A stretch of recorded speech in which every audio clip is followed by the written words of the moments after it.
Hola, ¿cómo están? Qué gusto saludarlos nuevamente. Les decimos que estamos en la segunda temporada de Brillantemente, por supuesto, con esta nueva ronda de debates. Es importante que empecemos a dialogar sobre temas que nos importan. Nosotros, como Brillantemente, con Jason, hemos encaminado este proyecto porque queremos destacar a los jóvenes en Bolivia y lo que están haciendo para empresas e instituciones afuera. Pero sin duda tenemos mecanismos también aquí en Bolivia que nos llevan a debatir un poco sobre la realidad, ¿no?, de nuestro país.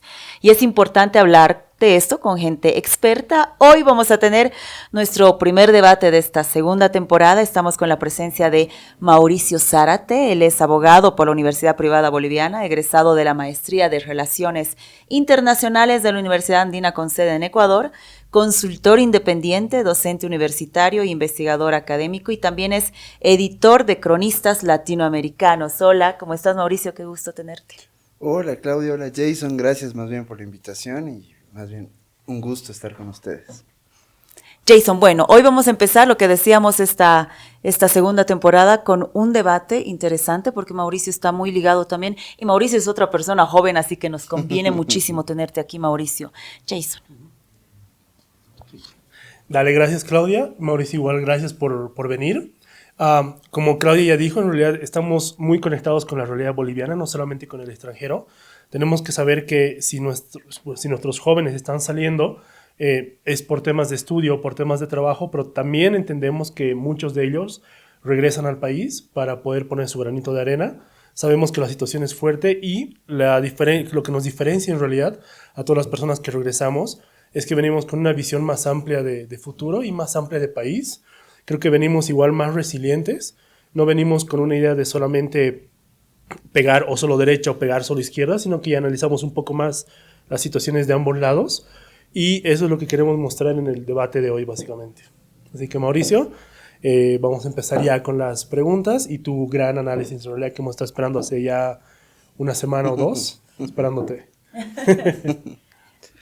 Súper, bueno, inicialmente en términos justamente de lo que planteas respecto al volver, ¿no? Al volver de otros países a Bolivia siendo joven, yo creo que una de las particularidades más interesantes viene a ser que uno se choca con la realidad de otros países y se da cuenta que la realidad que nos pintan acá es muy diferente a la que en verdad es, tanto de un lado como del otro. No somos Suiza, pero tampoco somos Venezuela.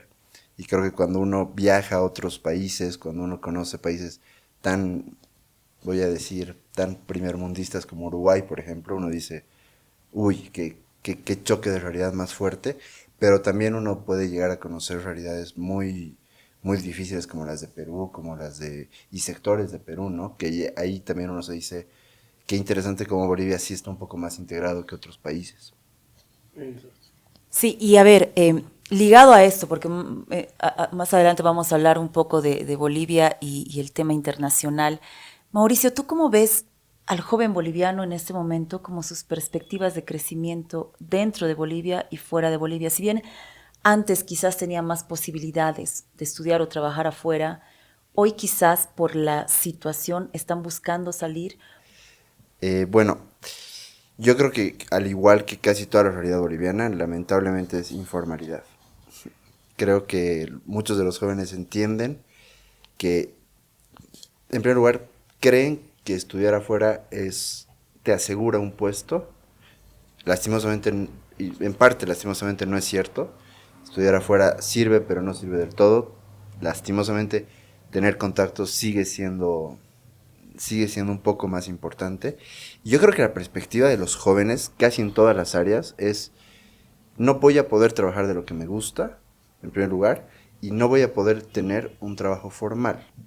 Por lo tanto, tengo que tratar de hacer todo lo que pueda para acumular conocimiento y después recién aspirar a la formalidad. Y yo creo que eso es grave en el sentido de que debería ser al contrario, ¿no? Deberías de iniciar con la formalidad y de ahí recién impulsarte hacia un lado más propio, hacia un lado de iniciativa. Todo el tema de emprendimiento, yo creo que es bien interesante, sobre todo desde puntos de vista de fundaciones internacionales, del aspecto internacional, pero lastimosamente Bolivia no es un lugar amigable para los emprendedores. Evidentemente empezando por impuestos y terminando en impuestos. El CEPREC, Fundempresa funcionaba muy bien, el CEPREC empezó funcionando muy bien, pero ya está empezando a funcionar un poco menos bien. Y el tema de impuestos, el tema de las pensiones, el tema de la gestora, todo eso yo creo que cada vez desmotiva más a los jóvenes a emprender. Y es un choque contra la realidad, ¿no? Uno cree que tener tu empresa es maravilloso, es lo mejor que te puede pasar. Empiezas con tu empresa y al primer año te cae el primer impuesto fuerte y te dices, ok, no había sido lo que yo esperaba. Sí, justo yéndome hacia ese punto de la informalidad y el emprendimiento, me gustaría preguntarte, ¿tú cómo has visto la visita del presidente de Paraguay a Bolivia? Que desde mi punto de vista, siento que más bien Arce, pues creo que ha hecho una mala jugada ahí, porque el presidente de Paraguay ha venido a jalar empresas y sabemos que Paraguay pues está mejor parado a nivel seguridad social para las empresas, no tanto a nivel de Estado, porque pues tiene el problema de los narcos y todo eso, pero a nivel empresa, ¿cómo lo ves?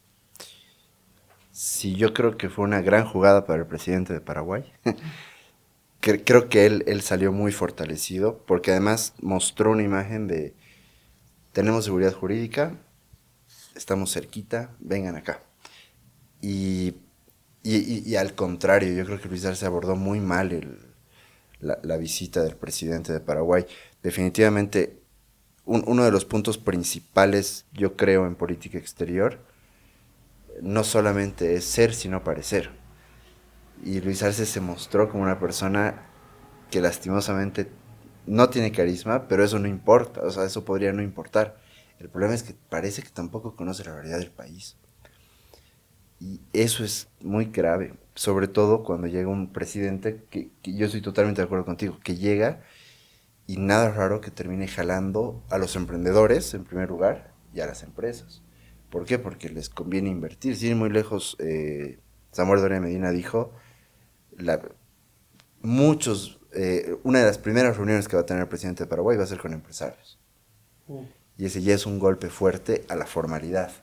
Es un golpe muy fuerte a la formalidad porque empresas que ahora mismo están muy mal van a ver como una posibilidad irse a Paraguay, no exportar a Paraguay, porque hay demasiadas limitantes para exportar, entonces les conviene irse a Paraguay.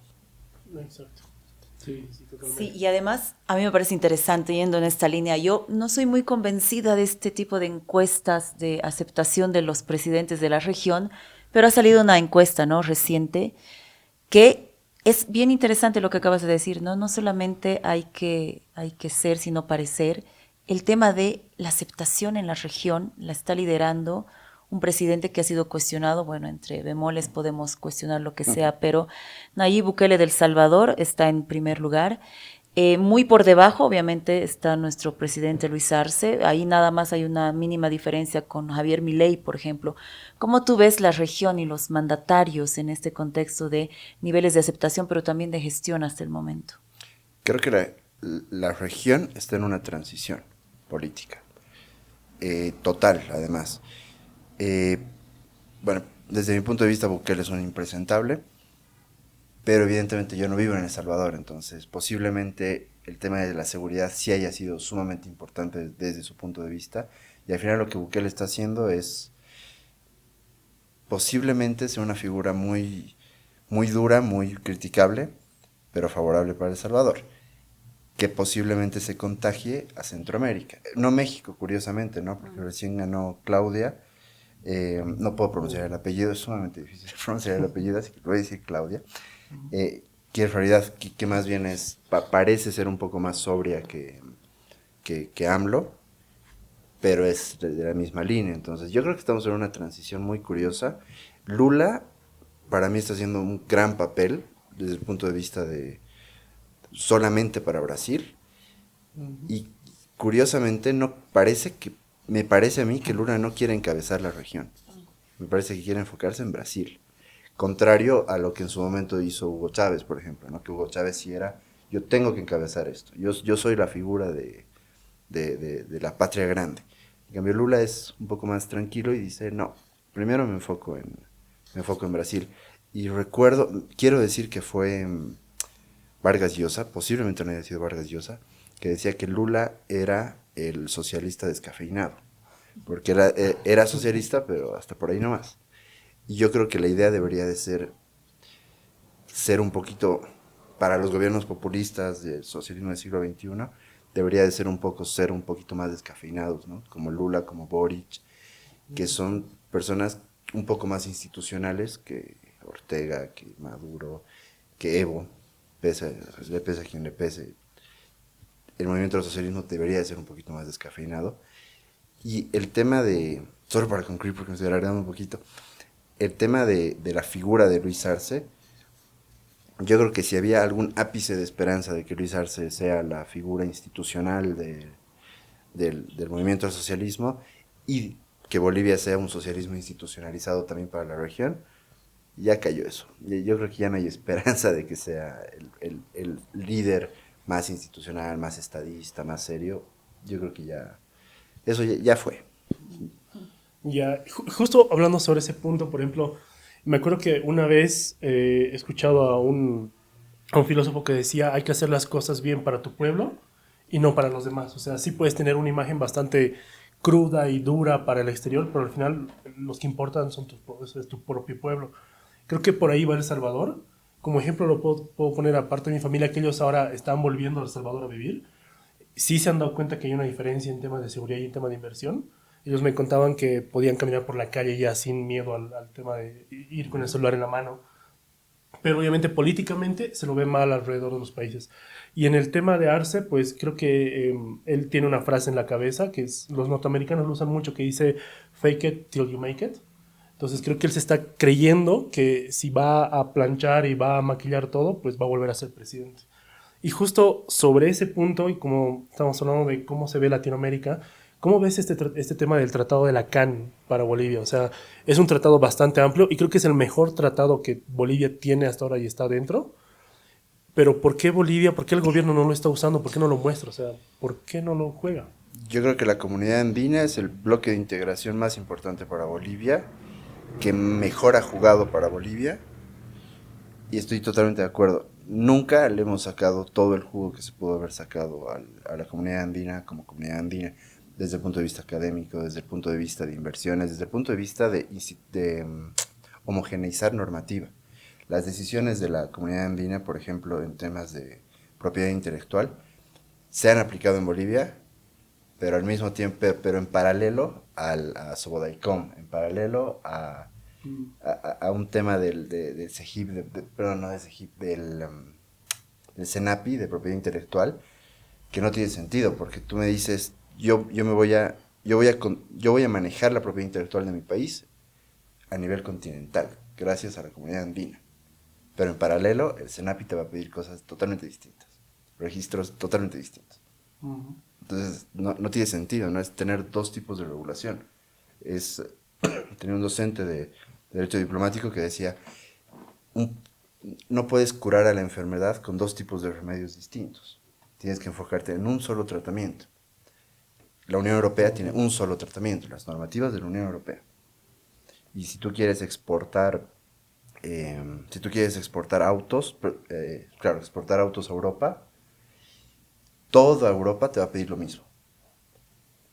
Y yo creo que Bolivia tiene un mal tan grande en burocracia que no puede hacer lo mismo con la comunidad andina. Y no va a poder hacer lo mismo con el Mercosur. Y bueno, los demás bloques de integración yo creo que no son muy importantes y no confío mucho en ellos. Pequeños. Claro, sí. Pero sí, yo creo que no le sacamos el jugo a los bloques de integración. Estoy totalmente de acuerdo.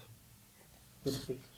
Bueno, hoy en la mañana ha habido una sesión, ¿no? En la Asamblea Legislativa se ha aprobado uno de los proyectos que era también parte, uno de ellos, el tema de Mercosur, que igual es otro tema para analizarlo, porque me parece que es bien importante este tipo de análisis. Además, en una Asamblea Legislativa que nosotros siempre hablamos, está compuesta de personas tan limitadas, realmente tan no quiero hacer comparaciones, pero no creo haber visto senadores y diputados con este nivel que tenemos ahora.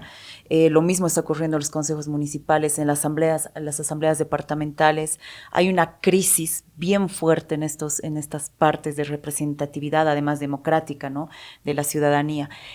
Hablabas algo bien interesante que a mí me gustaría también destacar, porque este programa, Mauricio de Brillantemente, como incentiva mucho a los jóvenes con emprendimientos propios, muchos de ellos tienen la capacidad tecnológica que no tenemos muchas personas, ¿no?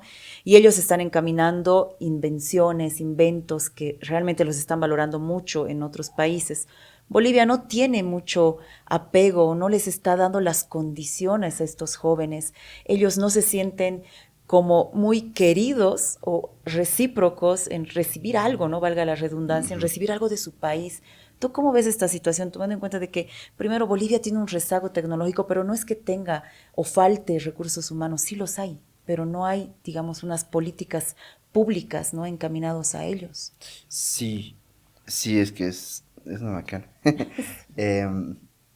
Creo que Quantum es un ejemplo de Podemos en la medida en la que no me perjudiques. Porque, y recuerdo hace unos años cuando empezaron a funcionar, cuando empezó a funcionar, hubo un problema de que no había la regulación para autos eléctricos, si no me equivoco. Y literalmente no podían vender autos en Bolivia por falta de regulación. Y obviamente eso se solucionó, entre comillas, rápido, por un tema lastimosamente de comunicación, porque literalmente no fue un tema de, ay, me preocupa mucho, sino de, ay, me están viendo mal, entonces ya cambiaré eso. Pero Quantum yo creo que es un ejemplo excelente de que se puede hacer en Bolivia, de que Bolivia puede ser un ejemplo para la región en temas tecnológicos. Claro. Hay unos programadores, creo que se llama Jala, en Cochabamba, sí, que igual construyen, fabrican softwares, que igual son un ejemplo de que se puede. Y me acuerdo que había una de las 100 veces que Evo Morales se postuló, uno de sus planes de gobierno era hacer que Cochabamba sea la ciudad universitaria. Y a mí me pareció bien interesante, porque desde mi punto de vista era perfecto, vamos a empezar a darle el rol a Cochabamba que puede llegar a tener, más allá de solamente distribuir alimentos y ser el granero de Bolivia. Obviamente no se aplicó, evidentemente, pero para mí empezar a darle rol de universidades y darle un rol a las universidades no desde el Estado, pero sí con un poquito de ayuda o sin perjudicar desde el Estado, creo que es clave. Y a eso también funciona, y ahí tiene que volver a entrar el tema de la comunidad andina. Ahí tiene que volver a entrar el tema de los bloques de integración.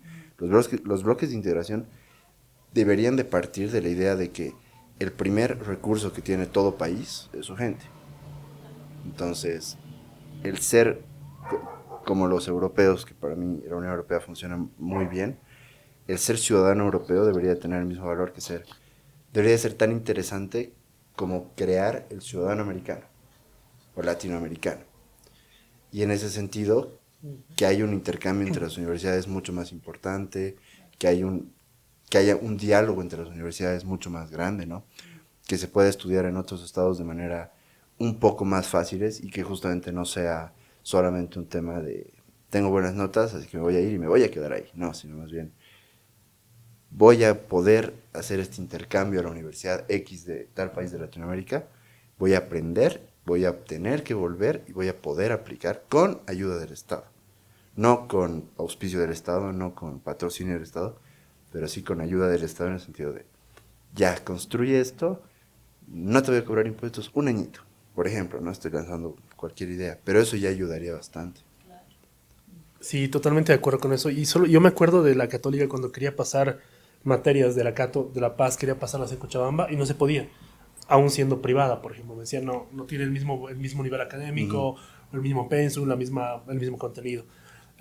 Y también mencionabas por ejemplo, el tema de Jala, que igual mi hermano, por ejemplo, empezó a trabajar con ellos y son muy buena empresa. sí han tenido mucho problema en esto, igual de los sistemas de pago, por ejemplo, ya tiene que ver otra forma de giro para que entre los capitales del extranjero. Y la idea esta de Cochabamba que decías que tiene que ser la capital universitaria, igual la veía brillante esa idea, pero que están en el corazón de Bolivia, van a poder hacer todas las universidades. Y las universidades ahí son hermosas, sus campus son alucinantes, Sí, pero sí, no sí. han sabido apoyarlos. Y ahora justo tenemos un bloqueo que está cerrando lo que es Cochabamba Santa Cruz, y en estos días también va a cerrar lo que es Cochabamba La Paz, entonces se le complica a Cocha, no sé cómo ellos están sobreviviendo sin ser capital política, porque a La Paz le hace sobrevivir eso, la política en temas de dinero. A Cochabamba no sé cómo los hacen sobrevivir. Y tocando ese tema de la educación, me gustaría preguntarte, ¿qué crees que Arce ha traído a Bolivia después de su viaje a Rusia?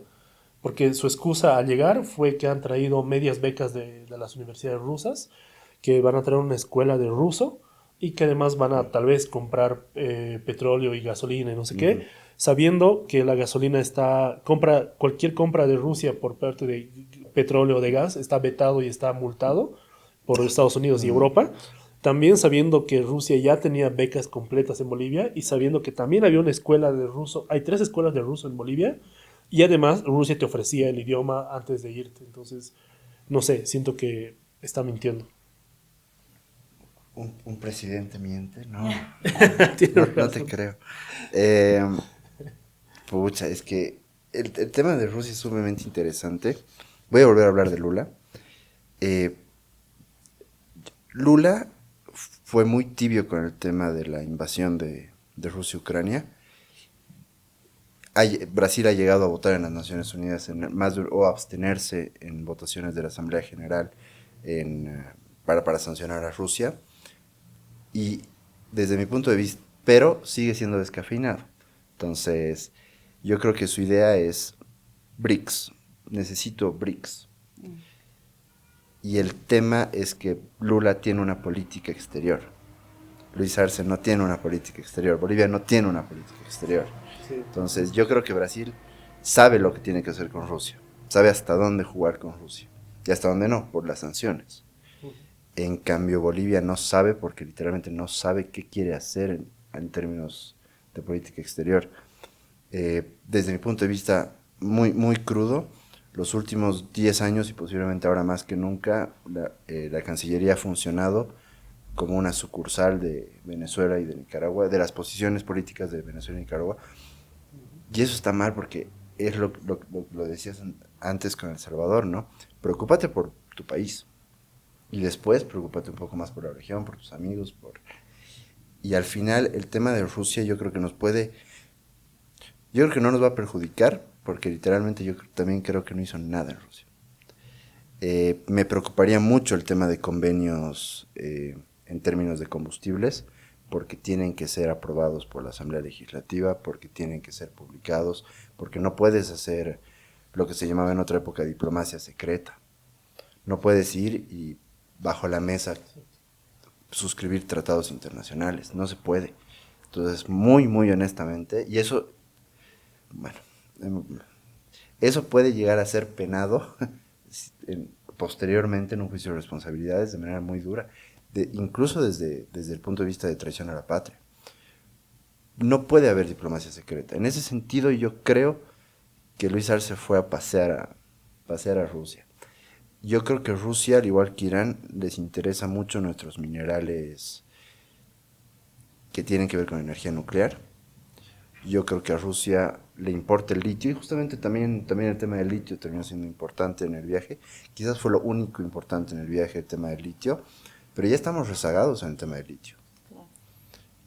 Y ahí también entra la responsabilidad de Comsipo. Comsipo también nos perjudicó con el tema de los tratados de los convenios y contratos que se pudo hacer con Alemania.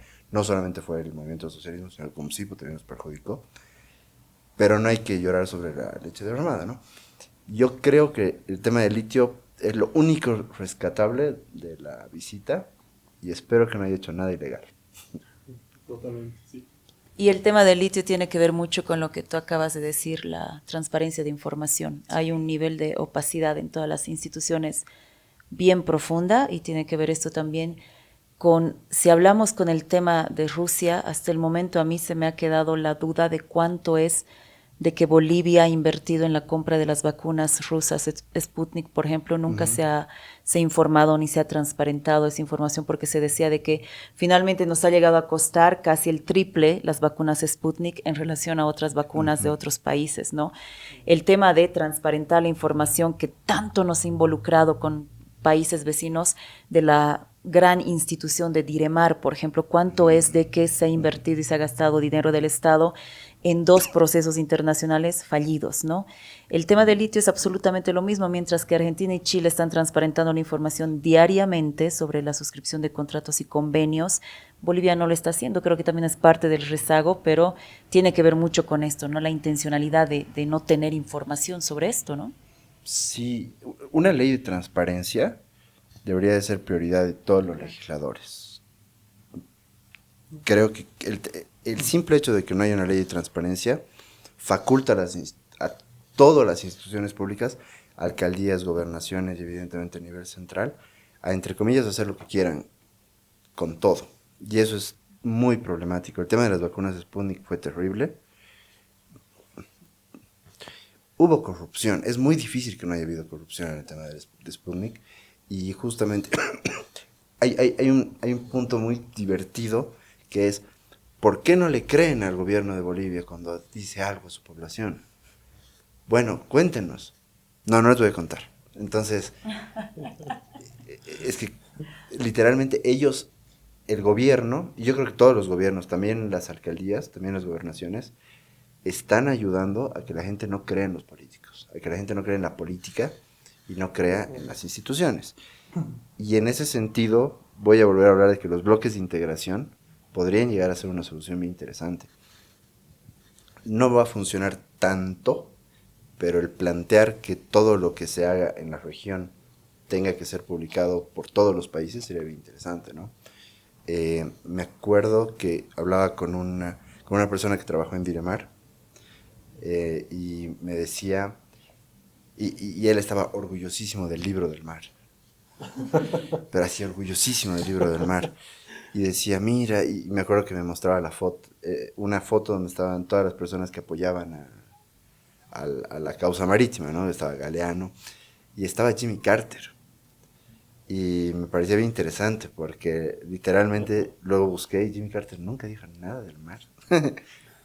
Pero jamás dijo nada del mar. Entonces, publicitar ese tipo de logros no debería ser una prioridad. Lo que debería ser una prioridad debería ser sacar informes anuales y publicarlos y regalarlos a todo el mundo y que la gente diga, oh, miren, hemos invertido tanto en combustible, qué bueno. Pero no pueden hacerlo. Y ese es un problema que evidentemente lleva a la desconfianza y demuestra corrupción.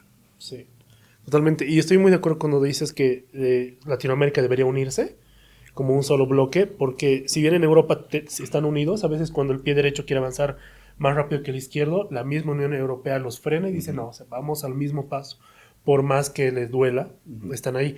Y creo que igual el tema de Rusia y Bolivia ha sido, creo que a mi parecer ha sido algo malo, porque justo días antes de que Arce se vaya a Rusia, los países nórdicos habían lanzado ya una propuesta para trabajar en temas de litio con Bolivia. Creo que ese iba a ser o al menos el pequeño paso para abrirnos y ser amigos de Europa. No ser tal vez un proveedor grande, pero poder buscar ayudas económicas que tanto necesitamos.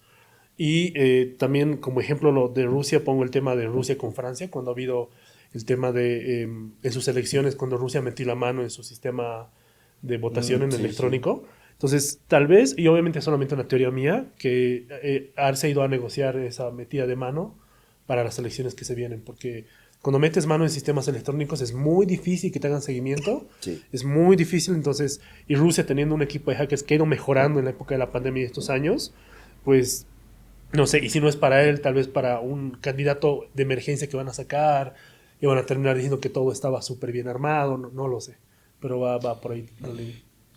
Rusia, si se llega a sospechar que Rusia estuvo involucrado en las elecciones de Estados Unidos, que posiblemente sea el sistema electoral más sólido del mundo, Bolivia debe ser simplemente un chiste, o sea, debe ser tarea de universidad rusa meterse en el sistema electoral de Bolivia. Yo honestamente, voy a decir nombres, lo siento, Yo honestamente confío muchísimo en Oscar Hasenteufel. Me parece que es una persona muy sólida, que es una persona muy, muy proba, pero lastimosamente está siendo muy tibio. El hecho de que uno de los vocales, no recuerdo el nombre, salga todos los días. Tawichi, el vocero oficial. Exactamente, el vocero oficial del Tribunal Electoral salga. Y lo peor es que no es que sale y dice la posición del Tribunal Electoral, se nota que es su posición lo que dice. Está en campaña Tawichi, eso lo sabemos, ha sido Claro, precandidato sí, sí, además sí. y va a pretender ser Es candidato verdad. para algo así. Es totalmente cierto. Y ese es un gran problema y eso le quita credibilidad al sistema electoral. Insisto, a pesar de que yo creo que está, entre comillas, en buenas manos, a diferencia de otras instituciones, pero los demás vocales no lo están. Y eso es muy grave, ¿no? E insisto, y como tú muy bien dices, el sistema electoral debería de ser algo que se cuide mucho más. Y yo creo que decir Rusia está metido en el sistema electoral de muchos países no es una locura, no es como decir, no, es que todos los políticos están vinculados al narcotráfico, ya, eso es una exageración. Pero decir que Rusia está metido en el sistema electoral de muchos países, yo creo que es real. E insisto, es tan débil el sistema electoral en Bolivia que no me sorprendería que pase lo que en parte dices y que la visita haya sido también para eso. Bueno, igual nuestra política es débil, ¿no? De eso sí, tenemos una crisis en la política increíble. Mauricio, se nos ha ido el tiempo, realmente ha sido increíble charlar contigo, además nos estás acompañando y estamos inaugurando esta mesa de debates, que lo que pretendemos es mostrarle un poquito más, ¿no?, de abanico a la gente, sobre todo a los jóvenes, unas percepciones que tienen expertos, diferentes personajes de diferentes rubros. Entonces nos ha enriquecido muchísimo. Gracias por tenerte, de verdad, y ojalá tengamos más oportunidades para charlar en esta mesa. No, más bien, gracias a ustedes por la invitación. Súper cortito porque quería decir algo y se me fue. El tema de mi ley, súper rápido. El tema de mi ley nos puede llegar a perjudicar mucho en el tema del Mercosur, porque la idea del Mercosur es que las dos cabezas sean Argentina y Brasil. Si mi ley quiere ser cabeza del Mercosur, Bolivia tiene que empezar a tener política exterior. Y gracias por la invitación, me parece una iniciativa genial. No, más bien, Felicidades. gracias a ti, Mauricio. Gracias, Clau. Como ya saben, chicos, están invitados a visitarnos en TikTok y en YouTube, como siempre. Y creo que igual una pequeña lección que saco de acá es no tenemos que ser tibios, que es una frase súper importante. La gente tibia no sirve en este país, pero también en políticas no tenemos que ser extremistas, porque tenemos que ver ambas caras de la moneda para poder analizar la situación. Y qué es lo que ha pasado con Europa, por ejemplo, ahora que con sus elecciones que están hacia la derecha extrema. Pero pues ahí Latinoamérica va aprendiendo siempre de sus hermanos mayores. Así que gracias, chicos, y nos vemos más adelante. Chao, gracias. Chao, chao.